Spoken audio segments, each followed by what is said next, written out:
تے تس ہماری خدمت کی اللہ واسطے اے جناب ہماری ہم مجبور ہو گئے. ماہ سیام برکتوں رحمتوں والا مہینہ جا رہا ہے، وہ مہینہ جس میں قرآن مجید نازل ہوا، اور آج قرآن مجید کے حوالے سے ہی ایک شخص سے ملاقات آپ کی کرانے جا رہے ہیں. میرے ساتھ موجود ہیں حافظ نظر صاحب، جو 1958 سے بچوں کو قرآن مجید پڑھا رہے ہیں، اور ابھی بھی عمر کے اس حصے میں بھی قرآن مجید پڑھا رہے ہیں. انہوں نے ساری زندگی بالکل بے لوث ہو کر بچوں کو قرآن مجید پڑھایا ہے.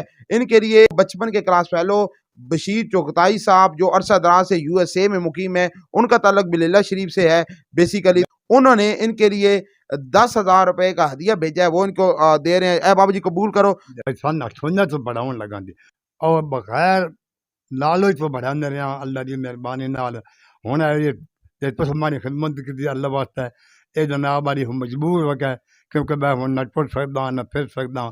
تے میں تواڈے گھر درخواست پہ سے تسی ساڈے ناظرین واسطے کہ آکھے سو بشیر چغتائی صاحب واسطے کہ الفاظ میں دعائیں مغفران با اللهم انا نسألك ایمانا مستقیما وفضلا دائما ونظر رحمتا وعقلا کاملا وعلما نافعا وقلبا منورا وتوفيقا احسانا وصبرا جميلا واجرا عظيما ولسانا ذاكرا وبدنا صابرا ورزقا واسعا وسعيا مشكورا وعملا مقبولا ودعاء مستجابا ولقاء الله نصيبا وجنة فردوسا ونعيما مقيما.